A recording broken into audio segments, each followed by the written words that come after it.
நேயர்கள் அனைவருக்கும் வணக்கம். வெண்முரசு பன்னிரு படைக்களம், அத்தியாயம் 37.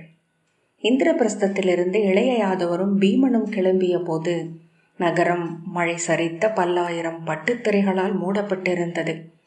நகரின் அரச பெருஞ்சாலையில் அவர்களுடைய தேர் சென்றதை அதற்கு முன்னும் பின்னும் சென்ற தேர்கள் கூட அறியவில்லை. யமுனை முழுமையாக மறைந்துவிட்டிருந்தது. அதற்குள் நின்றிருந்த கலங்களின் விளக்கொளிகள் மட்டும் நீர்த்திரை மீது கலங்கி அசைந்து கொண்டிருந்தன. மழையில் நனைந்தபடியே தேரிலிருந்து இறங்கி சிறிய படகில் ஏறி கொண்டதும் இளைய யாதவர் அது கிளம்பலாம் என்று கையசைவால் ஆணையிட்டார். அர்ஜுனன் தலை குனிந்தபடி அவரை தொடர்ந்து சென்று ஏற பீமன் தோள்களில் விழுந்து சிதறிய நீர்த்துளிகளுடன் மெல்ல நடந்து படகில் ஏறினான். இளைய யாதவர் மரக்கூரையிட்ட சிற்றறைக்குள் சென்று ஈரமான ஆடைகளை களையத் தொடங்கினார். அணுக்க ஏவலர் மாற்றாடையை அவருக்கு அணிவிக்க அவர் எதையோ எண்ணி புன்னகைப்பது போல தெரிந்தது. அர்ஜுனன் அவர் அருகே சென்று நின்றதும் அவன் ஆடைகளை அணுக்கர் களைந்தனர். அவன் கைகளை தூக்கி எதையோ எண்ணி கவலை கொண்டது போல நின்றான். பீமன் மழையின் அறைதலை தோள்களிலும் நெஞ்சிலும் வாங்கியபடி படகின் விளிம்பில் கால் தூக்கி வைத்து மெல்ல அசைந்து நீர்த்திரைக்குள் ஒடுங்கி மறைந்த நகரையும் துறைமுகப்பையும் நோக்கி கொண்டிருந்தான். இளைய யாதவர் அவனை அழைக்கவில்லை. அவர்கள் இருவரும் அங்கே மஞ்சங்களில் அமர்ந்து மரவுரி சால்வையை போர்த்தியபடி மெல்லிய குரலில் பேசிக் கொண்டிருந்தனர். பீமன் தன்னை சூழ்ந்திருந்த நீர்வெளியை மட்டுமே நோக்கி கொண்டிருந்தான். படகு மழை நிறைந்த வானத்தில் ஒரு தனி பறவை போல் சென்று கொண்டிருந்தது.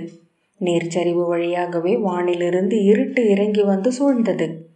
யமுனையின் இரு கரைகளிலும் எரிந்த விளக்குகள் மெல்லிய செந்தீற்றல்களாக இருளுக்குள் தத்தளித்தன. அலையே இன்றி படகையும் கூரையையும் சீராக அரைந்து கொண்டிருந்த மழையின் முழக்கம் செவிகளுக்கு பழகி அமைதியின் ஒரு பகுதியாக மாறியது. பொன்வண்டு போல விளக்குகள் ஒளிவிட ஒரு கலம் மிக அருகே கடந்து சென்றது. கூம்பிய பூவரசு மலர் போல அதன் பாய்கள் சுருங்கி கொடிமரத்தில் ஒண்டியிருந்தன. பீமன் தன் அறைக்கு வந்து ஆடை மாற்றிய போது பெரிய மரக்குடுவையில் கொதிக்கும் இன்கூழை ஏவலன் அளித்தான்.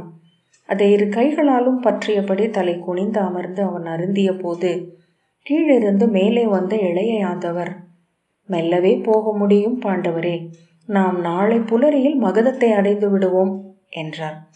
என்னை கலிங்க நாட்டு வணிகன் என்றும் உங்களை எனது பீதர் நாட்டு அடிமை என்றும் சொல்லும்படி ஆணையிட்டிருக்கிறேன். பார்த்தன் என் வெல்லவர். கலிங்கத்தில் என்னை போல் கரியவர்கள் மிகுதி. அவர்களுக்கு எடை தூக்கும் ஆற்றல் கொண்ட பீதர் நாட்டு அடிமைகளும் காவல் வெல்லவர்களும் உண்டு. பீமன் விழிகளை தூக்கினான். அதற்கு இளைய யாதவர் புன்னகைத்தபடி பார்ப்போம் என்றார். அத்தருணத்தை எளிதாக்கும் பேச்சு என அவனுக்கு தெரிந்தாலும் அப்பேச்சு அவனை எளிதாக்கியது. பார்த்தன் பெரும் மூச்சுடன் கைகளை தூக்கி சோம்பல் முறித்தான்.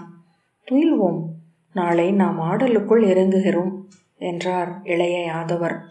மூவரும் படகரைக்குள்ளிட்ட தோல் பரப்பிய சேக்கைகளில் படுத்தனர்.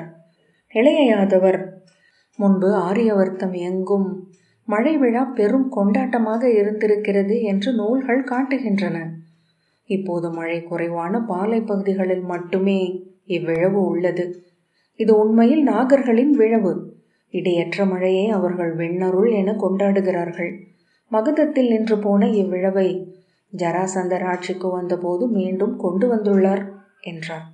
பீமன் அவர் பேசுவதை கேட்டு கொண்டிருந்தான். அச்சொற்களுக்கு பின் இளைய யாதவரின் உள்ளம் இல்லை என அவன் அறிந்திருந்தான். தொடர்பற்ற மேலோட்டமான உரையாடலைப் போல உள்ளத்தை ஒழிக்கும் முறை பிரிதொன்றில்லை என்று அறிந்தவர் அவர். அன்று காலைதான் அவனுக்கு இளைய யாதவரிடமிருந்து அழைப்பு வந்தது. அவர் அவனை மகதத்துக்கு அழைத்துச் செல்ல விரும்புகிறார் என்று செய்தியோடு வந்த சாத்தியகி சொன்னான். மகதத்திற்கா? படைகளுடனா என்று சிறிய வியப்புடனும் உவகையுடனும் அவன் கேட்டான். இல்லை, நீங்கள் மூவரும் தனியாகவே செல்கிறீர்கள். நானும் வரலாமா என்று அரசரிடம் கேட்டேன். மாற்றுருவில் நீங்கள் மூவர் மட்டும் செல்வதாக சொன்னார் என்றான் சாத்தியகி. மகதத்திற்கு என்றால் என்று பீமன் தாழ்ந்த உள்ளத்துடன் கேட்டான். ராஜகிரகத்திற்கு என்றான் சாத்தியகி. தூதாகவா என்றான் பீமன். பாண்டவரே, யாதவ அரசரின் உள்ளத்தில் இருப்பது என்னவென்று என்னால் சொல்ல முடியாது. எவரும் அவரை முழுதறிய முடியாதென்றும் நீங்கள் அறிவீர்கள் என்றான் சாத்தியகி. இப்போதைக்கு ஜராசந்தரிடம் ஒரு நேருக்கு நேர் சந்திப்பும் அரச முறை சொல்லாடலும் தான் அவர் உள்ளத்தில் உள்ளது என்று நான் உய்த்துணர்கிறேன். அதனால் எப்பயனும் இல்லை என்று பீமன் கையை வீசினான். மகதமோ இந்திரபிரஸ்தமோ இரண்டில் ஒன்றே இப்புவியில் நீடிக்க முடியும் என்பதை அவனும் அறிவான், நாமும் அறிவோம். சாத்தியகி, இச்சொற்கள் எதையும் இளைய யாதவரிடம் சொல்ல முடியாது. அவர் புன்னகையுடன் ஆணையிட்டே பழகியவர் என்றான். அப்போதுதான் அதை உணர்ந்தவன் போல் பீமன் அவன் விழிகளை பார்த்தான். பின்பு, ஆம், இதுவரை அவர் எனது கருத்துக்களை கேட்டதில்லை, நாங்கள் விவாதித்ததில்லை. ஆணைகளை மட்டுமே பிறப்பிக்கிறார். என்னிடம் மட்டுமல்ல, எங்குள்ள அனைவரிடமும் என்றான். சாத்தியகி சிரித்து, கைக்குழந்தை ஆணைகளை மட்டுமே பிறப்பிக்கிறது, பார்த்திருப்பீர்கள் என்றான். பீமன் வாய்விட்டு உரக்க சிரித்தான். அவன் இளைய யாதவரின் அரண்மனைக்கு சென்றபோது பயணத்துக்கான அனைத்து ஏற்பாடுகளுடனும் அவர் கிளம்பி நின்றிருப்பதை கண்டான். கிளம்புங்கள் பாண்டவரே, தேர் சித்தமாக உள்ளது என்றார். நான் எவரிடமும் விடை பெற்று கொள்ளவில்லை என்றான் பீமன். செய்திகளை நான் அரசருக்கும் அரசிக்கும் அறிவித்து விட்டேன் என்றார் இளைய யாதவர். அந்த கூடத்தில் இருந்தே நடந்து சென்று அவருடன் தேரில் ஏறினான். அத்தேரில் பார்த்தன் இருப்பதை அதன் பின்னரே கண்டான். படித்துறை வரை அவர்கள் ஒரு சொல்லும் பேசிக்கொள்ளவில்லை. நாம் குருஷேத்திரத்தை கடந்து கொண்டிருக்கிறோம். குரு ஜாங்கலம் வழியாக பத்மசரசின் சோலையை தாண்டுவோம். காளக்கூட மலையும் ஏக பர்வதமும் கடந்தால் கண்டகி நதி, அதற்கப்பால் மகாசோனமும் சதாநீரையும் சரையுவும் ஓடி கிழிக்கும் நிலம், கோசலத்தையும் மிதிலையையும் கடந்து சர்மாவதியின் முகப்பை அடைந்தால் கோரதமலை என்றார் இளைய யாதவர். கோரதமே மகதத்தின் எல்லை. அதை கருக்கிருட்டில் கடப்போம் என நினைக்கிறேன். பீமன் அந்த பயணத்தை தன் அகவிழிகளால் கண்டான். அனைத்து மலைகளும் ஆறுகளும் இருளில் மழையால் அரைப்பட்டு ஓலமிட்டு கொண்டிருந்தன. இளைய யாதவர் புரண்டு படுத்தபடி, நாம் ஒரு சிறந்த விழவு கூடி நெடு நாட்களாகிறது. இங்குள்ள விழவுகள் அனைத்தும் வேள்விகள், அரசமுறை நிகழ்வுகள். உண்மையான விழவென்பது பருவநிலையை கொண்டாடுவதாகவே இருக்கும். மழையை இளவேனிலை, தென்னகத்தில் முதுவேனிலில் சுட்டெரிக்கும் அனல் மழையை கூட விழவாக கொண்டாடுகிறார்கள். மிக இயல்பாக ஆரியவர்த்தின் விழவுகளை குறித்து பேசிக்கொண்டே சென்றார்.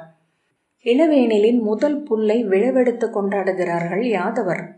மீனவர்கள் மழைக்காலம் முடிந்து வரும் சேற்று படலத்தை கடலெண்ணெய் விடாய் கொள்வதென்று கருதி மலரும் அரிசியும் வீசி வணங்கி வழிபடுகிறார்கள்.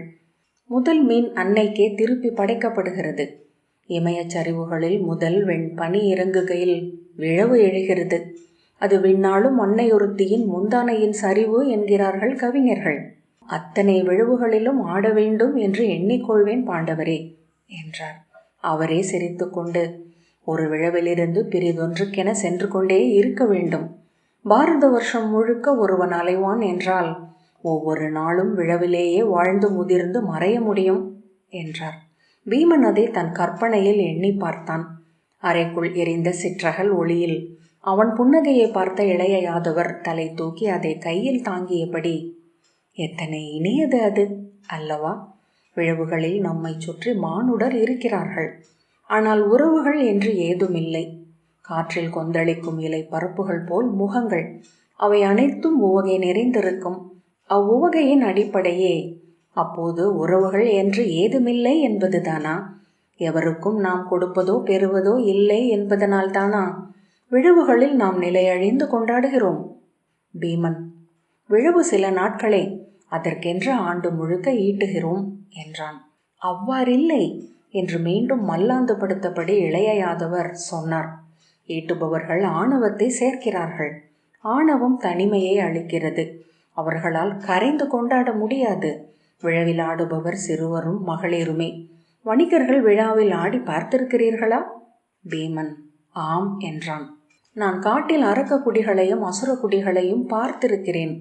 ஒவ்வொரு நாளையும் விழவென்று வாழ்ந்து முடிப்பவர்கள். அவர்கள் ஈட்டுவதில்லை, எனவே செலவழிப்பதும் இல்லை. அவர்களிடம் நாளை இல்லை, எனவே அவர்களால் இன்றில் திளைக்க முடிகிறது. விழவென்பது என்ன? இன்று என பக்கவாட்டில் திறந்து முடிவின்மை கொள்ளும் காலம் அல்லவா என்று இளைய யாதவர் தொடர்ந்தார். பழங்குடிகளிடம் களஞ்சியங்கள் இல்லை, மாளிகைகள் இல்லை, எனவே கோட்டைகள் இல்லை. அவர்கள் காத்துக்கொள்ள ஏதுமில்லை. பீமன்: ஆம், ஆகவேதான் நாம் அவர்களை சூழ்ந்து கைப்பற்றி கைத்தளையும் கால் தளையும் இட்டு இழுத்து கொண்டு வருகிறோம். அவர்களின் நாக்கை இழுத்து அறுத்து வீசிவிட்டு நம் கொட்டடிகளிலும் மரக்கலங்களிலும் துடுப்பு அறைகளிலும் அடிமைகளாக்கி வைக்கிறோம் என்றான். இதழ் கோணச் சிரித்தபடி, இன்றில் வாழ்பவர்கள் போல் சிறந்த அடிமைகள் எவர்? நாளை அற்றவர்கள் விடுதலையை கனவு காண்பதும் இல்லை என்றான். இளைய யாதவர்: அப்படியென்றால் மானுடர் சொல் தொகுத்து இங்கு உருவாக்கி இருக்கும் பண்பாடு என்பதே விழவுக்கு எதிரானது என்று கொள்ளலாமா? பண்பாட்டில் இருந்து திமிரி விடுபடுவதனால்தான் விழவுகளில் இத்தனை களியாட்டு உள்ளதா என்றார். பீமன்: நாம் நாளை மகதத்தின் விழவுக்கு சென்று இறங்கப் போகிறோம் அல்லவா என்றான். ஆம் என்றார் இளைய யாதவர். இத்தனை சொல் எண்ணி இரவை நிறைப்போம் என்றால் அவ்விழவில் நம்மால் களியாட முடியாது என்றான் பீமன். ஆம், உண்மை என்றபடி இளைய யாதவர் கைகளை நீட்டினார். அங்கே நாளை மற்போரில் நீங்கள் மகதரை கொல்லப் போகிறீர்கள். யாரே என அறியாமல் கேட்டு உடனே பீமன் திகைத்து எழுந்தமர்ந்தான். என்ன சொல்கிறீர்கள் யாதவரே? இளைய யாதவர்: அதுவும் ஒரு போரே. அதற்கென ஓர் முறைமை உள்ள போது ஏன் அதை நாம் பயன்படுத்தி கொள்ளலாகாது என்றார். அவர் அதுவரை சொன்ன அனைத்து சொற்களும் அதன் பொருட்டே என்று உணர்ந்து பீமன் மெல்லிய நடுக்கத்துடன் அவரை நோக்கி அமர்ந்திருந்தான். அது எளிதல்ல யாதவரே என்றான். ஆம் என்றபடி யாதவர் கால்களை தளர்த்தி நீட்டினார். அவர் ஏதோ சொல்லப் போகிறார் என்று பீமன் எதிர்பார்க்க அவரிடமிருந்து சீரான மூச்சொலி வரத் தொடங்கியது. அர்ஜுனன் துயின்று விட்டானா என்று பீமன் எழுந்து தலை தூக்கி நோக்கினான். அவன் கண் மூடி கிடந்தாலும் துயிலவில்லை என்று தெரிந்தது. இளைய யாதவரின் இரு கைகளும் இரு பக்கத்தில் விலகி படிய, கால்கள் மலர்ந்து மலர் இதழ்கள் போல் இரு பக்கமும் தளர, சிறு குழந்தைகளுக்கே உரிய சீரான மூச்சுடன் அவர் துயின்று கொண்டிருந்தார். முகம் உவகை கொண்டு மலர்ந்து அத்தசை விரிவை அப்படியே நிலைக்க வைத்தது போல் இருந்தது.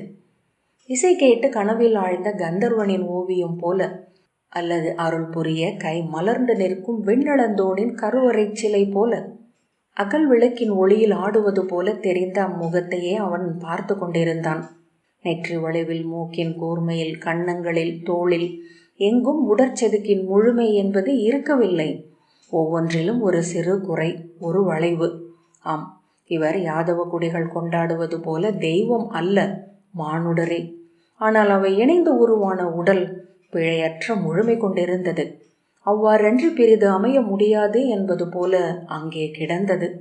நோக்கி இருக்கவே அவர் இளமை கொள்வது போல் தோன்றியது. அங்கு படுத்திருப்பவன் நகர் அமைத்து முடிசூடியவன் அல்ல, அரசுகளை வைத்து பகடையாடுபவன் அல்ல, பெண்டிருடன் களியாடி இளைஞருடன் விழவாடி திரியும் இளைய மைந்தன். அத்தோற்றத்திலேயே அவன் காலத்தை கடந்து செல்வான். தான் நோக்கும்போது அவனும் தன்னை நோக்கி கொண்டிருப்பதாக ஏன் தோன்றுகிறதென்று பீமனின் உள்ளத்தில் எழுந்த ஐயம் இயல்பாக கண்களை திருப்பி அவன் தலையில் சூடிய பீலியின் விழியை நோக்கிய போது தெளிந்தது. அவ்விழி அவனை நோக்கி கொண்டிருந்தது, உன்னை அறிவேன் என்பது போல். அவன் கண்களை மூடிய போது உள்ளே மேலும் தெளிவாக அவ்விழியை கண்டான். ஒற்றை விழி என்பது நிகரற்ற கூர்மை கொண்டது. அசைவற்ற விளக்கமற்ற நோக்கு. அதன் நிழலில் படுத்து தான் துயின்று கொண்டிருப்பதாக அவனுக்கு தோன்றியது. உடலை சுருட்டி இளவெம்மை நிறைந்த தோல் சேக்கையில் ஒண்டி கண் வளரும் சிறு குழவி போல். காலையில் கிரிவிரஜத்தின் படித்துறையை படகு சென்றடைந்தது. புலரியின் முதற் பறவை குரல் எழுந்தபோது இளைய யாதவர் எழுந்து படகிலேயே நீராடி வெண்ணிற ஆடை அணிந்து இடையில் மரவுரி கச்சை கட்டி சித்தமாக வந்து பீமனையும் அர்ஜுனனையும் எழுப்பினார். அவர் வரும் ஒலியிலேயே எழுந்து கண்களை மூடியபடி, வாழ்த்துகிறேன் யாதவரே என்றான் அர்ஜுனன்.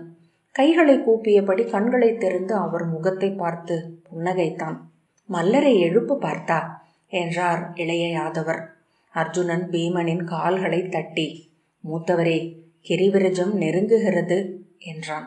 மூன்றாவது உசுப்பலில் நினைவடைந்து, யார் என்றபடி கண்களை திறந்த பீமன் படகின் ஆட்டத்தை உணர்ந்ததும் எழுந்தமர்ந்து ஆடையை சீரமைத்தபடி கைகளை விரித்து சோம்பல் முறித்தான். புலரி இன்னும் அணுகவில்லையே என்று சாளரத்தை பார்த்தபடி கேட்டான். மழை சற்று விட்டிருக்கிறது, நாம் நகர் நுழைவதற்குரிய தருணம் என்றார் இளைய யாதவர். மேலும் நாம் ஸ்நாதக பிராமணர்களின் தோற்றத்தில் நகர் நுழையலாம் என்றிருக்கிறோம். இங்கே அவர்கள் கூட்டம் கூட்டமாக சென்று கொண்டிருப்பதை காண்கிறேன். அவர்கள் பிரம்ம முகூர்த்தத்திலேயே எழுந்து தங்கள் வைதிக கடன்களை முடிக்க வேண்டும் என்று நெறியுள்ளது. ஸ்நாதக பிராமணர்கள் குறைவாக உணவுண்ண வேண்டும் என்று நெறி இல்லை அல்லவா என்றான் பீமன் சிரித்தபடி. பிராமணர்கள் குறைவாக உணவுண்ண வேண்டும் என்ற நெறி பாரத வருஷத்தில் எங்கும் இல்லை என்று இளைய யாதவர் சொன்னார். அவர்களின் நகையாட்டில் அர்ஜுனன் கலந்து கொள்ளவில்லை. இளைய பாண்டவன் மகதனை எண்ணிக்கொண்டிருக்கிறான் என்றார் இளைய யாதவர். அஞ்சுகிறானா என்றான் பீமன். அவனை நான் கொல்வேன். அர்ஜுனன் ஒன்றும் சொல்லவில்லை. சற்றேனும் அறமீறல் என்று வெல்ல முடியாது என பார்த்தன் எண்ணுகிறான் என்றார் இளைய யாதவர். பீமன், அப்படித்தான் எனக்கும் படுகிறது. ஆனால் அவனுக்கும் மரத்திற்கும் என்ன தொடர்பு என்றான். அவர்கள் உடை மாற்றி படகின் விளிம்பிற்கு வந்தனர். ராஜகிருகத்தின் வணிக படகுகளுக்கான துறை மேடை அவ்வேளையிலேயே செறிந்த தலைகளும் அப்பரப்பிற்கு மேலெழுந்து சுழன்ற துலாக்களுமாக அசைவுகள் கொந்தளித்து கொண்டிருந்தது.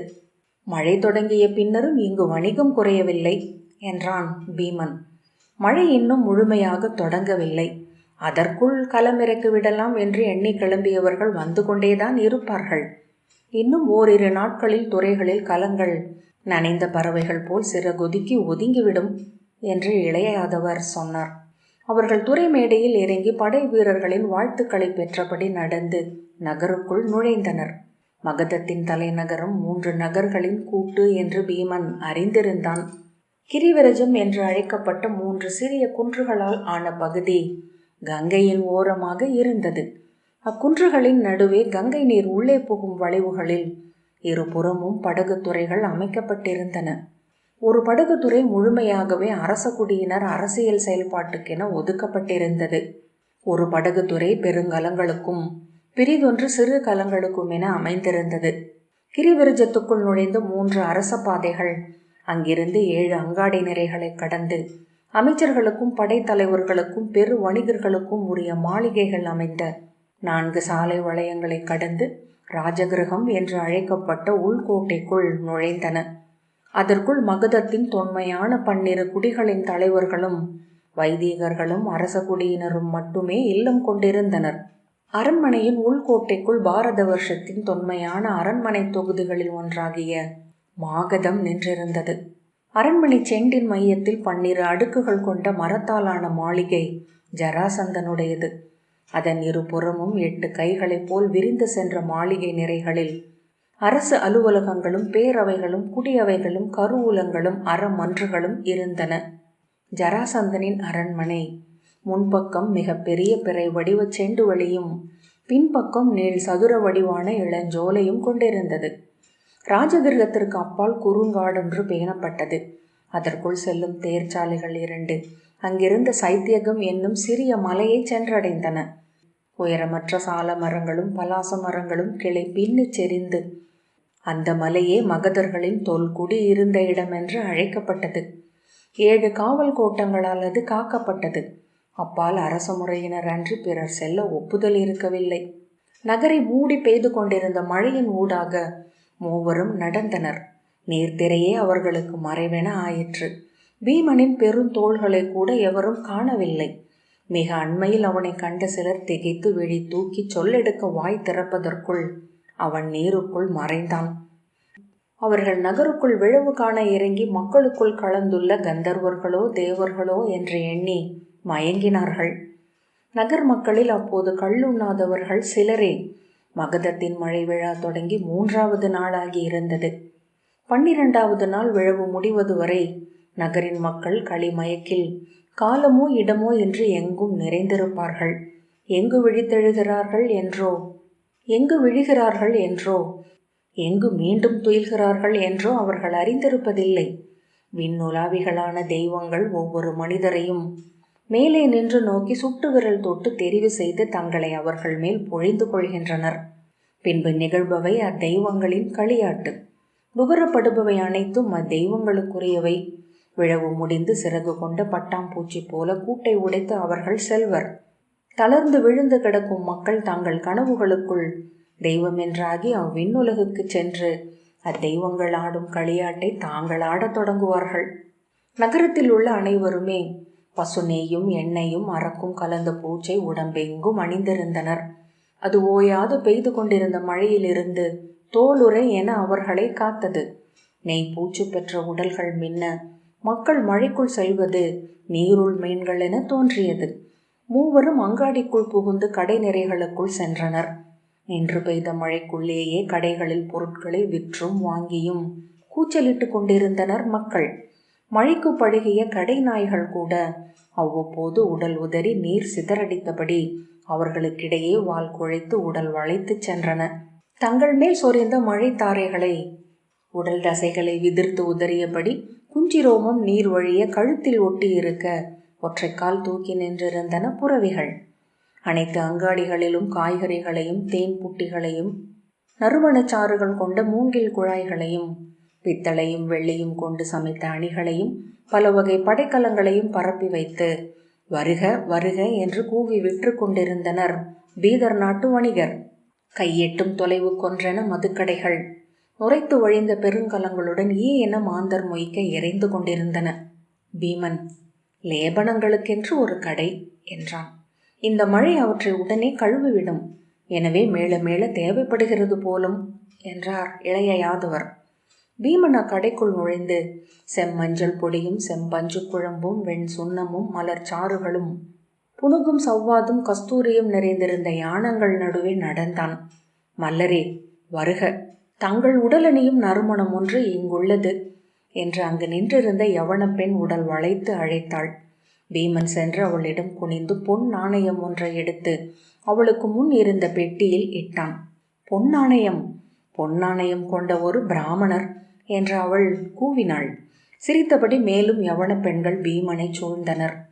என்ன நறுமணம் வேண்டும், தேர்ந்தெடுங்கள் மல்லரே என்றாள் யவன பெண். இங்குள்ள மிகச் சிறந்த அனைத்து நறுமணங்களும் என்றான் பீமன். அதை நீங்கள் எளிதில் வாங்கிவிட முடியாதே என்றாள். நான் அவற்றை சூடுவதுண்டு, வாங்குவதில்லை என்றான். அவர்கள் சிரித்தபடி மஞ்சள் பொடியையும் இளநெய்யையும் கலந்து குழம்பாக்கி அவன் மேல் அள்ளி அடித்தனர். அவன் முகத்திலும் கைகளிலும் தோள்களிலும் வாரி பூசி சுவரில் வழிப்பது போல தேய்த்தனர். இங்குள்ள அனைத்து லேபனங்களை பூசினாலும் தங்கள் உடலில் இடம் எஞ்சியிருக்கும் மல்லரே என்றாள் ஒருத்தி. பெண்கள் உறக்கச் சிரித்து அவனை சூழ்ந்து கொண்டனர். கீழே சிந்திய விழுதில் வழிக்கு அவன் மேல் விழுந்த ஒருத்தி இருமுறை எழ முயன்று அவன் மடியிலேயே சரிந்தாள். பிரிதொருத்தி நகைத்தபடி அருகில் நின்றவளை பிடித்து அவன் மேல் தள்ளினாள். அவன் உடல் அணிந்த லேபனத்தில் பிடி வழிக்கு விழுந்து எழுந்து நின்று மீண்டும் வழிக்கு அவனை அணைத்து கொண்டாள். சற்று நேரத்தில் அப்பெண்கள் அனைவருமே அவன் உடலில் ஒட்டி வழுக்கி அந்த லேபனங்களை தங்கள் உடல்களில் அணிந்து கொண்டனர். நறுமணம் எப்படி உள்ளது வீரரே என்றாள் ஒருத்தி. உணர்கிறேன் என்றான் பீமன். அர்ஜுனன் முதல் முறையாக முகம் மலர்ந்து திரும்பி பார்த்து, எந்த பெண்ணும் மூத்தவரின் உடலை கடந்து சென்றதே இல்லை. அவர்களின் கனவுகளுக்குள் இருந்து அவர் எழுந்து வருகிறார் என்று தோன்றும் என்றான். அருகில் இருந்த யவன பெண் பாரிஜாத மலர் மாலை ஒன்றை எடுத்து அவன் கழுத்தில் அணிவித்து, இது உங்களுக்குரியது வில்லவரே என்றாள். இன்னொருத்தி இளைய யாதவரிடம் மந்தார மலர் மாலை ஒன்றை கொடுத்து, இது உங்களால் மனம் பெறுகிறது கரியவரே என்றாள். அங்கிருந்த நறுமண தைலங்களையும் சாந்துகளையும் அப்பெண்கள் அவர்கள் மேல் பூசினர். ஒருத்தி எழுந்து அர்ஜுனனின் தோளை பற்றி, சற்று தலை குனியுங்கள் அந்தனரே என்றாள். அவன் குடுமையை சுழற்றி அதில் செவ்வரளி மாலையை சுற்றி வைத்தாள். நான் அந்தணன், செந்நிற மலர்கள் எனக்குரியவை அல்ல என்றான் அர்ஜுனன். தாங்கள் அரச குணம் கொண்ட அந்தனர். தோள்களில் அம்புப்பட்ட தழும்பும் கைகளில் நான் வடுவும் கொண்ட வேறெந்த அந்தனர் இப்புவியில் இருக்கிறார்கள் என்று நான் அறியேன் என்றாள். நன்கு நோக்குகிறாய் என்றபடி அவன் அவள் இடையில் கை வைத்து தன் உடலுடன் சேர்த்து கொண்டு இதழ்களில் முத்தமிட்டான். அவள் மூச்சு வாங்கியபடி அவன் தோள்களில் கை வைத்து, தாங்கள் பெண் தேர் நெறிக்கு வந்துவிட்டீர்களோ என்றாள். ஸ்நாதகர் கல்வி முடித்து குடியமைக்காமல் ஊர் சுற்றுபவர்கள் என்றல்லவா அறிந்துள்ளேன். நான் இதோ குடி அமைக்கவிருக்கிறேன் என்றான் அர்ஜுனன். என்னை தேர்வு செய்யுங்கள் அந்தனரே என்றாள் ஒரு கரிய பெண். நான் கல்வி முடித்து இங்கு அரசனை கண்டு பொன் பெற்று செல்வதற்காக வந்தேன் என்றான் அர்ஜுனன். இளைய யாதவருக்கு அணி செய்த பெண். என்னவென்று அறிந்திலேன் அந்தனரே. என் தோழி ஒருத்திக்கு அணி செய்யும் உணர்வே எனக்கு ஏற்படுகிறது என்றாள். உன்முன் பெண் என்று நின்றிருக்கிறேன் அமுதே என்றார் இளைய யாதவர். ஆண்களுக்கு முன் ஆண் என்று நிற்பீரோ என்றாள் அவள் கொஞ்சலாக. போரில் ஆண் என்றும் களியாட்டில் பெண் என்றும் அன்னையர் முன் குழவி என்றும் ஆவதே அணுக்கத்தின் கலை என்றார் யாதவர். அவள் அவர் கையை தன் கையில் கோத்து காதருகே இதழ் கொண்டு வந்து மஞ்சத்தில் என்றாள். நாகம் என்றார். அவள் வாய்ப்பொத்தி நகைத்து ஐயோ என்றாள். இருளில் நாகம், ஒளியில் புல், நீரில் முதலை என்றார். நீங்கள் சொன்னவை புரியவில்லை என்றாள். நீ காமத்தை முழுதறியவில்லை கண்ணே என்று சொல்லி அவள் பின்தொடையில் தட்டினார் யாதவர். இன்னொருத்தி அருகே வந்து என்ன நிகழ்கிறது, காமக்கலை போல் உள்ளதே என்றாள். இளைய யாதவர் சிரித்து எந்த நிகழ்வையும் அவ்வண்ணம் ஆக்கிக் கொள்ள முடியும், நெஞ்சில் விழைவிருந்தால் போதும் என்றார். அர்ஜுனன் செல்வோம் இளைய யாதவரே என்றான். சாந்தணிந்த உடலுடன் மழைக்குள் இறங்கி நடந்தனர். ராஜகிருகத்தின் உள்கோட்டை கரிய பரப்பென மழைக்கு அப்பால் தெரிந்தது. அதன் முதற் பெருவாயிலின் மேடை மேல் 7 சிறு முரசுகள் இருந்தன. இளைய யாதவர் இவை மகதத்தின் குல அடையாளங்களாக நெடுங்காலமாக கொள்ளப்படுகிறது. இளையோனே, முன்பொரு காலத்தில் இவர்கள் கன்று மேய்க்கும் குலமென இங்கிருந்த போது கன்றுகளை உண்ணும் 7 எருதுகள் இவர்கள் மேல் போர் தொடுத்தன என்கிறார்கள். இவர்களின் முதல் பெருமன்னனாகிய பிருகத்சத்திரன் தன் வில்லை எடுத்து 7 துணைவர்களை அழைத்து கொண்டு இவ்வெருதுகளை காட்டில் துரத்தி சென்றார். கங்கைக்குள் அவை நீர் அருந்த இறங்குகையில் அவர் அவற்றுடன் போரிட்டு கொன்றார். அவற்றின் தோலை கொண்டு வந்து இந்த முரசுகளை அமைத்தார் என்கிறது மாகத வைபவம் என்றார். ஒரு நாளில் ஒரு பொழுது மட்டுமே இவை முழக்கப்படும். மகதம் என்னும் எருதின் உருமலோசை இது என்று கவிஞர்கள் பாடுகிறார்கள். பீமன் ஆம், இன்றுடன் இதை நிறுத்துவோம் என்றபடி கோட்டையின் புடைப்பு கற்களை பற்றி கால் வைத்து தொற்றி மேலேறினான். மழைக்குள் அவன் வருவதைக் கண்ட காவலன் வேலுடன் ஓடி வருவதற்குள் ஓங்கி அரைந்து அவனை தூக்கி வீசினான். முரசுகளுக்கு காவல் நின்ற வீரர்கள் ஒவ்வொருவராக மேலிருந்து தூக்கி வீசப்பட்டனர். அர்ஜுனன் கீழிருந்து அம்புகளை ஏவி ஓடி வந்த 7 வீழ்த்தினான். பீமன் அருகிலிருந்த வேலொன்றை எடுத்து 7 முரசுகளின் தோள்களையும் கிழித்தான். இளைய யாதவர் போரை தொடங்கிவிட்டோம் பார்த்தா என்றார். பன்னிரு படைக்களம் 37வது அத்தியாயம் இத்துடன் நிறைவு பெற்றது. நன்றி.